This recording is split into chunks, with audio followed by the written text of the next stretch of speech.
기도하겠습니다. 사랑의 아버지 하나님, 오늘도 저희를 이 자리 가운데 인도하여 주심을 감사드립니다. 오늘 드려지는 수요 예배가 성령님과 함께하는 자리가 되게 하여 주시고 우리의 마음이 복음의 기쁨으로 회복되게 하여 주옵소서. 오늘의 말씀이 삶 가운데 살아 역사하게 하시고 성도님들의 가정과 일터마다 큰 기쁨의 은혜가 넘칠 수 있도록 임재하여 주옵소서. 살아계신 예수 그리스도 이름으로 기도드립니다. 아멘. 우리 먼저 인사하겠습니다. 사랑합니다. 축복합니다. 기뻐합시다. 네. 사랑하는 성도 여러분, 우리는 모두 행복하기를 위해 살아갑니다. 아마 이 세상에서 행복하기 싫은 사람은 단 한 사람도 없을 것입니다. 그래서 사람들은 저마다 자신의 방법으로 기쁨을 찾으며 살아갑니다. 누군가는 돈 속에서 기쁨을 찾고 누군가는 성공 속에서 기쁨을 찾습니다. 또 어떤 사람은 인정받는 그 삶 속에서 행복을 느끼려 하고 어떤 사람은 사랑받는 관계 안에서 만족을 얻으려고 합니다. 그래서 우리는 늘 바쁘게 삶을 살아갑니다. 더 좋은 환경을 만들기 위해 애를 쓰고 더 안정된 삶을 얻기 위해 노력합니다. 좋은 집을 가지기 위해 수고하고 자녀들을 위해서 희생하고 미래를 준비하며 쉼 없이 달려갑니다. 그런데 우리의 인생을 가만히 돌이켜보면 이상한 점 하나를 발견하게 됩니다. 분명 예전보다 더 풍요로워졌는데 사람들의 마음은 점점 더 메말라져 가고 있다는 것입니다.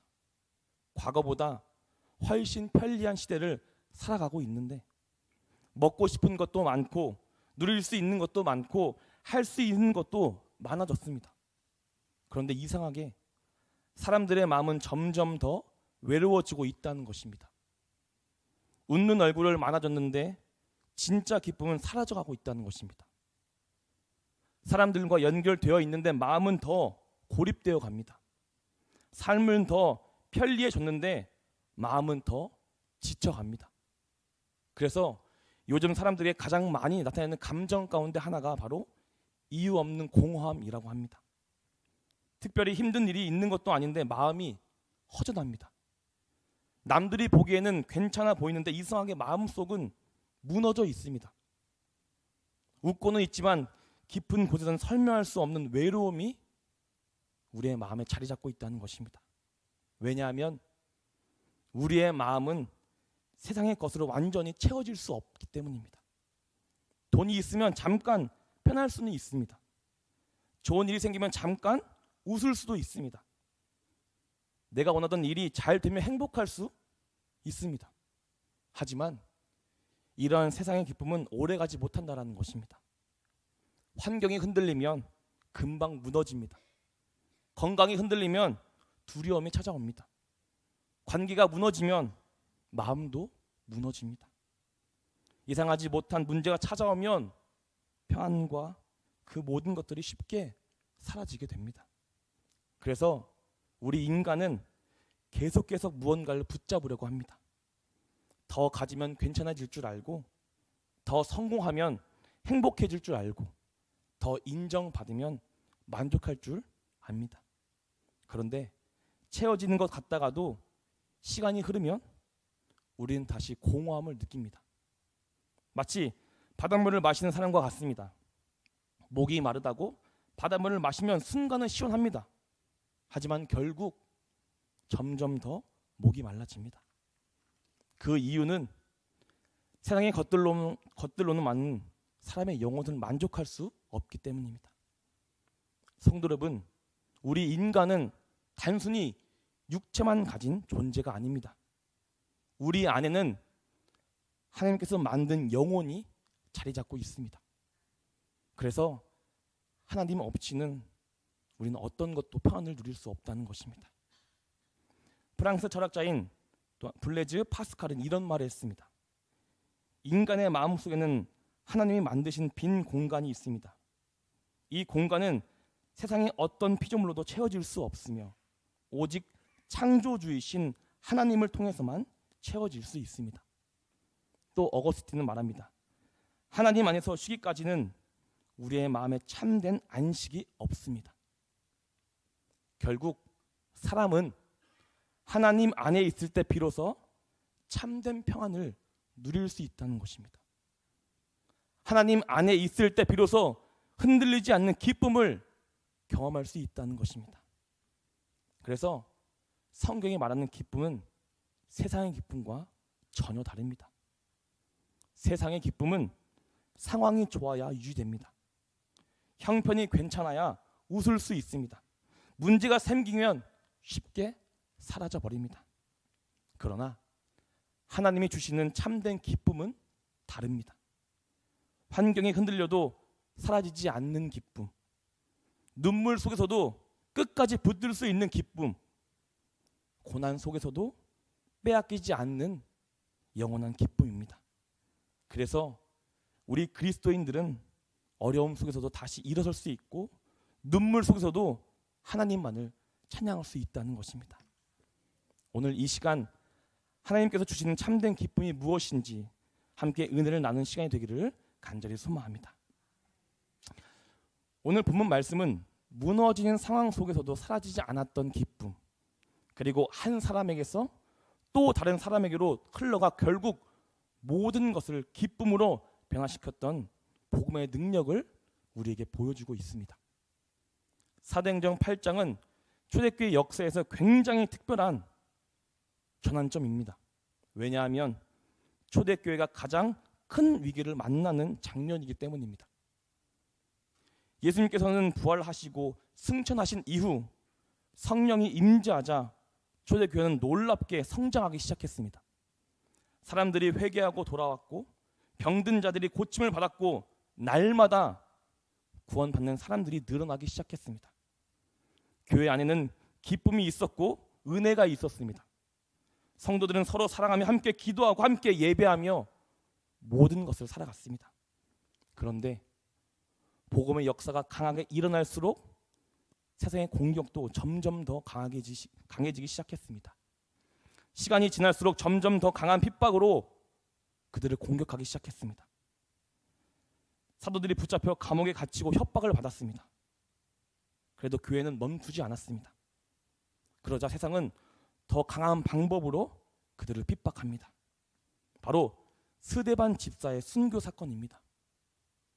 사도행전 7장을 보면 스데반 집사는 담대하게 예수님을 증거하다가 그 돌에 맞아 죽게 됩니다. 이 사건은 초대교회 성도들에게 엄청난 충격이었습니다. 지금까지는 욕먹는 정도였고 손가락질 당하는 정도였고 그저 미움받는 정도였습니다. 그런데 이제는 그들의 눈앞에 사람을 죽이기까지 시작한 것입니다. 그래서 그들 사이에는 복음을 전하는 것에 대한 두려움이 생기기 시작했습니다. 그 두려움은 개인의 마음을 넘어 초대교회 전체를 덮기 시작했습니다. 사도행전 8장 1절입니다. 우리 함께 읽겠습니다. 사울은 그가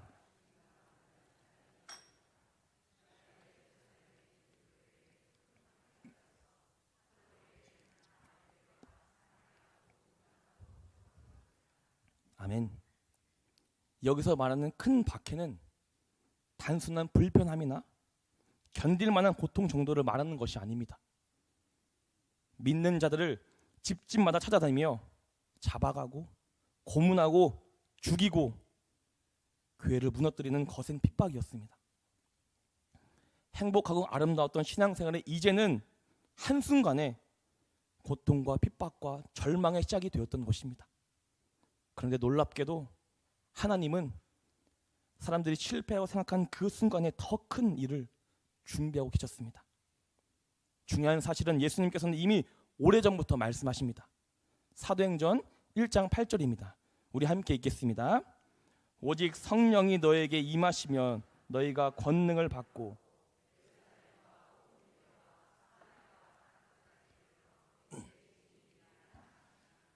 아멘.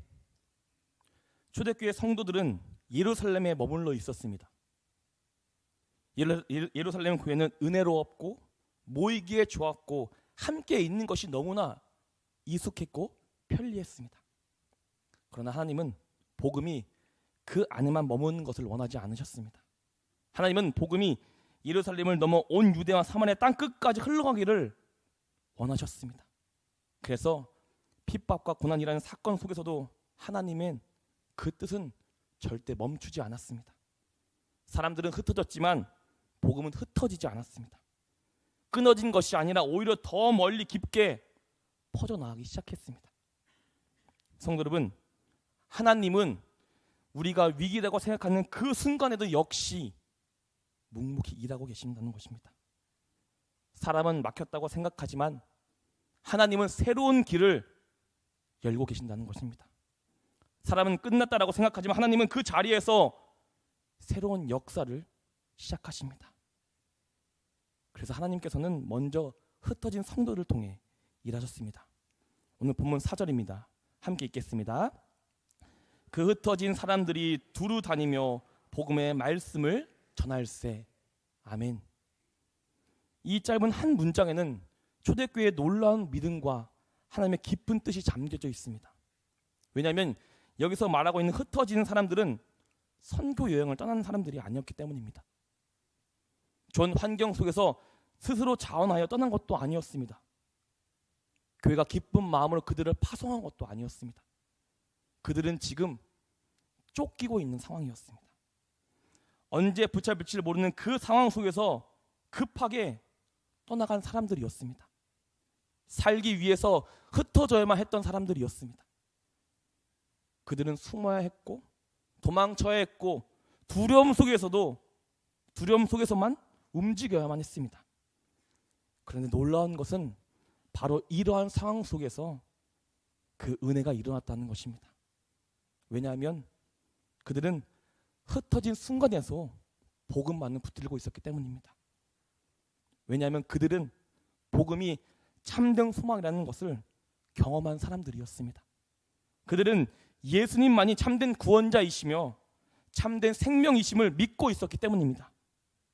그래서 상황이 어려워져도 흩어 있어도 예수님을 놓지 않았다는 것입니다.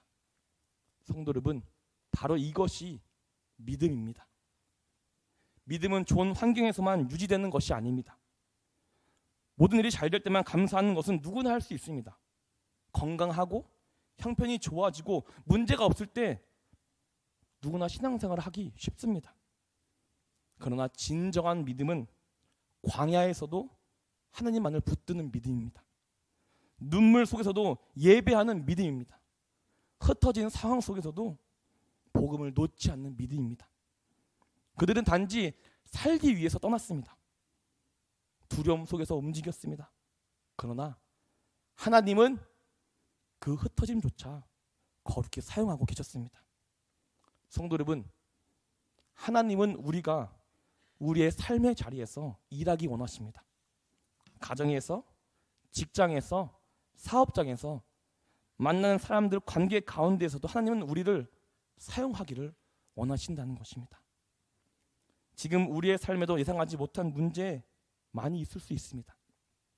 건강의 문제, 경제적인 문제, 자녀의 문제, 관계의 문제, 이런 것들 때문에 마음이 무거울 수도 있습니다. 그래서 왜 이런 일이 하필 나에게 생겼지라는 생각도 가질 수 있습니다. 그런데 오늘 말씀은 분명하고 강하게 우리에게 말씀하십니다. 하나님은 우리가 흔들리는 그 순간에도 일하고 계신다는 것입니다. 우리가 실패라고 생각하는 그 순간에도 하나님은 새로운 시작을 준비하십니다. 우리는 끝났다고 생각하지만 하나님은 그 자리에서 복음의 문을 여십니다.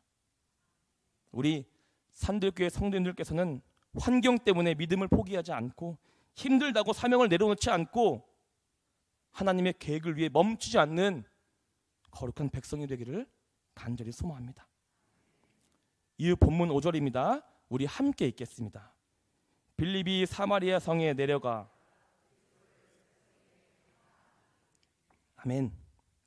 이제 빌립을 통해 나타난 복음의 능력을 말하고 있습니다. 여기서 등장하는 빌립은 사도가 아니라 초대교회 7 집사 가운데 한 사람이었습니다. 그러니까 쉽게 말하면 그는 평신도의 리더였습니다. 그런데 하나님께서는 그 빌립을 사용하셔서 사마리아의 놀라운 복음의 역사를 일으키셨습니다. 사마리아의 복음을 전달하는 것은 그 당시에 굉장히 충격적인 일이었습니다. 왜냐하면 유대인들은 사마리아 사람들을 가까이 하지 않았을 뿐더러 그들 가운데 강한 적대감을 가지고 있었습니다. 역사적으로 유대인과 사마리아인은 서로 깊은 갈등을 가지고 있었습니다. 민족적으로 섞여 있었고 신앙적으로 전혀 다르다고 생각하였습니다. 그래서 유대인들은 사마리아인들을 무시하고 깔봤습니다. 심지어 어떤 유대인들은 사마리아 지역을 지나가지 않으려고 일부러 먼 길을 돌아갈 정도였습니다. 그런데 하나님은 바로 그 사마리아의 복음을 보내셨습니다. 여러분, 이것이 바로 하나님의 마음이십니다.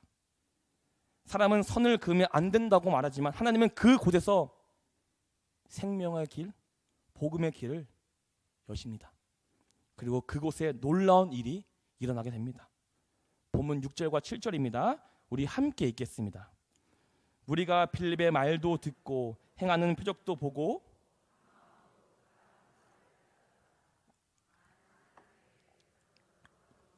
크기에 소리 지르며 나가고 또 많은 중풍 병자와 못 걷는 사람이 나으니. 아멘. 본문은 사람들이 빌립의 말을 듣고 그가 행하는 표적도 보며 한 마음으로 그가 하는 말을 따랐다고 기록합니다. 그러자 더러운 귀신이 떠나가고 중풍 병자가 또한 못 걷는 사람이 나음받기 시작했습니다. 성도 여러분, 이것은 절대 단순한 기적 이야기가 아닙니다. 누구나 할 수 있는 것도 아닙니다.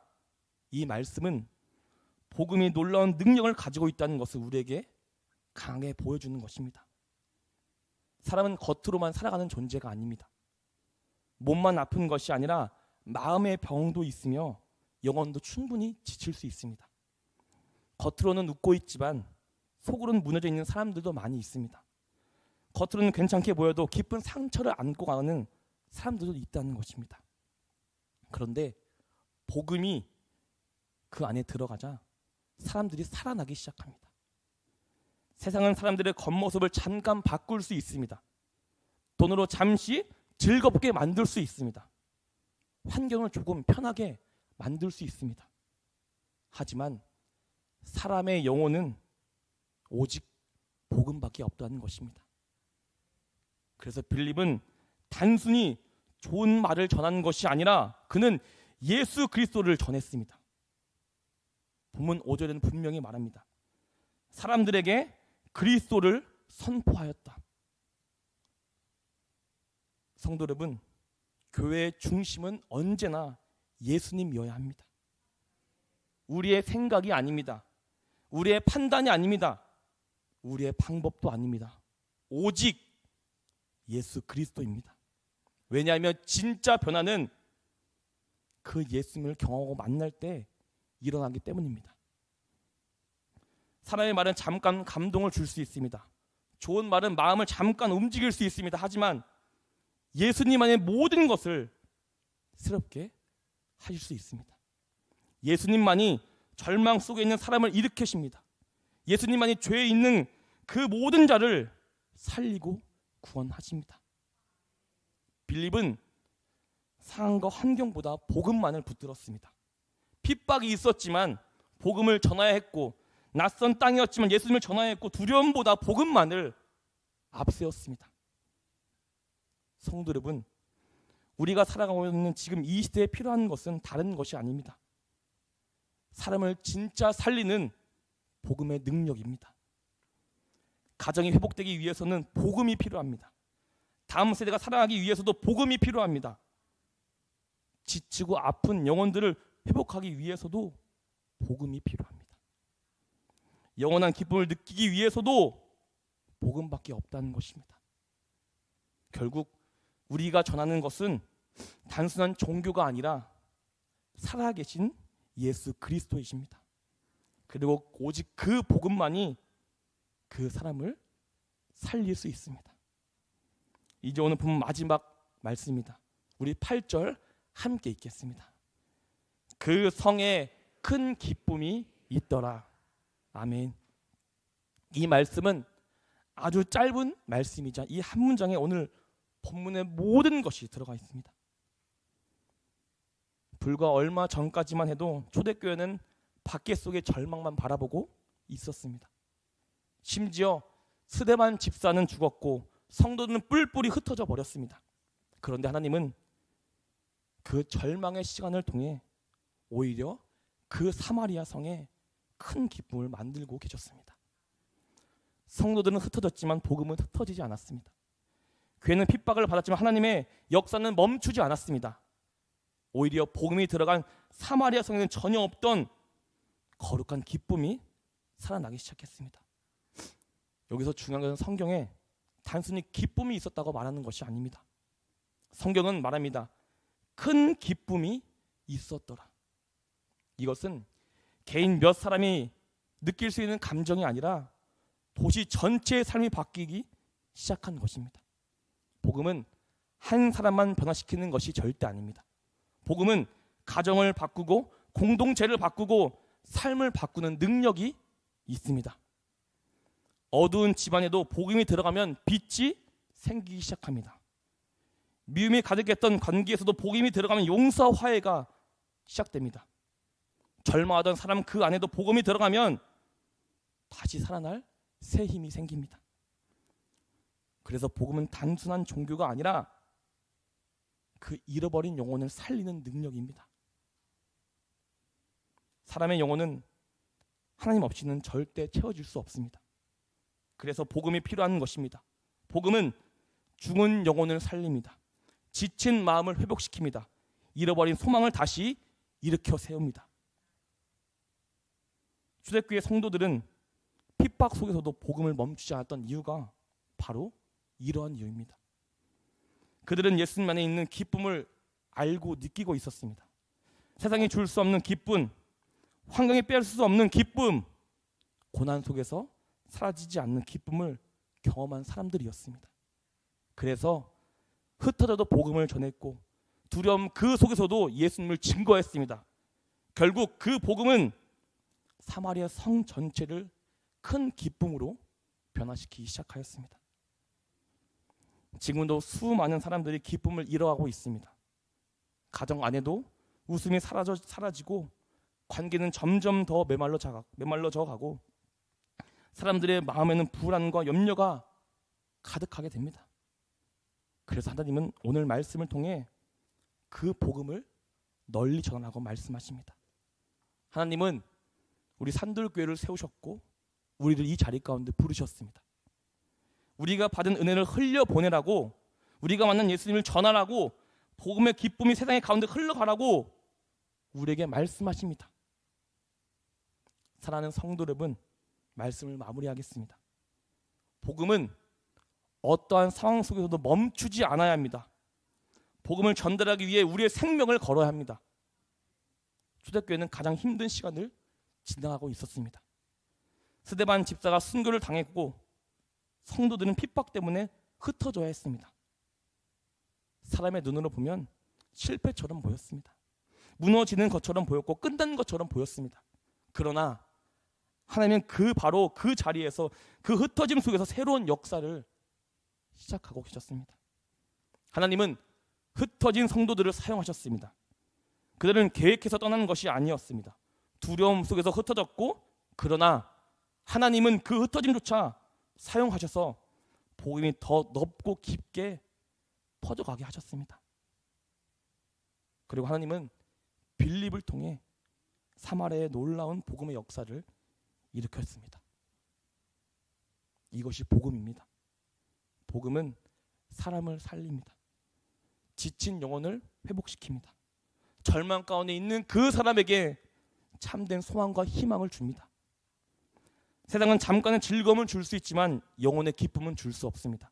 그러나 복음은 사람의 마음을 새롭게 하시고 무너진 삶을 일으키시며 눈물 가운데 있는 사람에게 참된 기쁨을 주십니다.